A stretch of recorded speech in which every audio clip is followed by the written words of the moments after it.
Assalamualaikum warahmatullahi wabarakatuh. Perkenalkan, nama saya Ijaz Nata dari Lokal 6B Perbankan Syariah. NIM 1910401035, mata kuliah Manajemen Investasi Syariah. Baik, kali ini saya akan menjelaskan tentang implementasi bisnis syariah. Yang pertama, ada pengertian kewirausahaan atau bisnis dan karakternya. Secara umum, pengertian kewirausahaan ialah suatu proses dalam melakukan atau menciptakan sesuatu yang baru dengan cara yang penuh inovasi dan kreatif, yang memberi manfaat untuk orang lain serta bernilai tambah. Dalam penjelasan lain juga disebutkan jika definisi kewirausahaan ialah sebuah sikap dan mental seseorang yang mempunyai kreativitas, bercipta daya dalam membuat sesuatu yang unik, baru, serta dapat bermanfaat bagi orang banyak dan mereka yang aktif. Kewirausahaan mempunyai proses yang dinamis dalam menciptakan sesuatu yang diikuti dengan tenggang waktu, sumber daya, modal, serta risiko. Adapun pengertian kewirausahaan menurut beberapa para ahli, seperti yang pertama ada Edi Suryanto Sugoto. Menurut Edi Suryanto Sugoto, pengertian kewirausahaan adalah usaha kreatif yang dilakukan berdasarkan inovasi untuk menghasilkan sesuatu yang baru, memiliki nilai tambah, memberikan manfaat, menciptakan lapangan kerja, dan hasilnya berguna bagi orang lain. Dan juga ada yang kedua, menurut Dr. Randos Djoko Untoro. Menurut Dr. Randos Djoko Untoro, pengertian kewirausahaan adalah suatu keberanian untuk melakukan berbagai upaya untuk memenuhi kebutuhan hidup yang dilakukan oleh seseorang, berdasarkan kemampuan dengan memanfaatkan segala potensi yang dimiliki untuk menghasilkan sesuatu yang bermanfaat bagi dirinya dan orang lain. Terus yang kedua ada budaya, strategi, dan etika bisnis syariah. Yang pertama ada budaya. Jika mau menerapkan sistem syariah, maka sebaiknya hal itu dilakukan secara integral atau secara menyeluruh, misalnya dalam bisnis atau perusahaan. Anda jangan hanya memikirkan cara dan produk yang bernilai syariah yang digunakan, akan tetapi budaya kerja syariah untuk perusahaan juga perlu untuk diadopsi dengan baik. Kenapa? Agar setiap yang dilakukan oleh perusahaan memang berpacu dan berdasar pada nilai syariah. Terus ada beberapa patokan kerja syariah. Yang pertama ada fatonah. Pada bagian pertama kita bicara tentang fatonah. Fatonah artinya ialah cerdas, mengerti, memahami, dan kreatif dalam bertindak dan berpikir.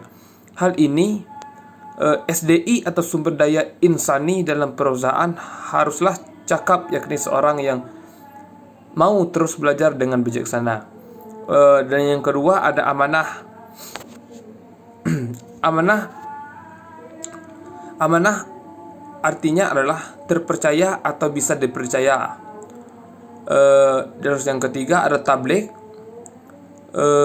Tabligh merupakan orang yang supel dan lancar dalam komunikasi. Dan yang selanjutnya ada sidik. Ini adalah sikap selanjutnya yang harus dibudayakan dengan baik dalam kehidupan bisnis dalam suatu perusahaan ataupun juga korporasi. Sidik ini artinya jujur, dan ini harus dijaga sebagai nama baik. Jika kejujuran ini sudah ternodai, maka akan rusak semuanya. Selanjutnya ada istiqomah. Istiqomah merupakan konsistensi, atau istiqomah menjadi bagian penting lain yang harus bisa dijaga dengan baik. Setiap SDI dalam sebuah perusahaan haruslah bersungguh-sungguh dalam bekerja untuk mengembangkan sebuah perusahaan atau bisnis agar maju. Terus ada poin yang kedua, ada tentang strategi. Perkembangan ilmu, pengetahuan, dan teknologi telah mengubah pandangan masyarakat dan menciptakan laju pertumbuhan baru. Inovasi teknologi yang kian menuntut perputaran informasi semakin cepat, menyebabkan adanya pengaruh pada struktur ekonomi nasional maupun global. Memanfaatkan era revolusi digital dalam meyakinkan masyarakat untuk mensosialisasikan dan memberi edukasi kepada khalayak bahwa ekonomi syariah sangat adaptable dengan arus ekonomi digital yang sudah menjadi tren global. Satu strategi utama dalam penguatan ekonomi digital syariah lewat perdagangan khusus atau e-commerce dan keuangan, terutama fintech. Indonesia memiliki potensi yang luar biasa untuk memanfaatkan peluang dari perkembangnya industri halal global.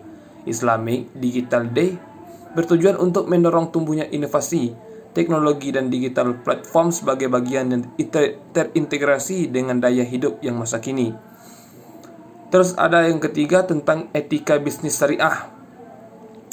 Masalah etika bisnis akhir-akhir ini semakin banyak dibicarakan, bukan hanya di tanah air kita, tetapi juga di negara-negara maju lainnya.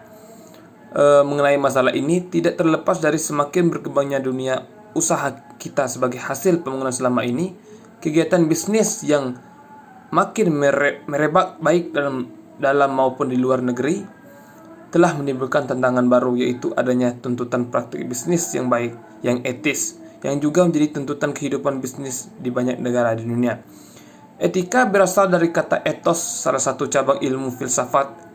Aksiologi membahas bidang etika, yaitu tentang nilai keutamaan dan bidang estetika, nilai-nilai keindahan, serta pemilihan nilai-nilai kebaikan.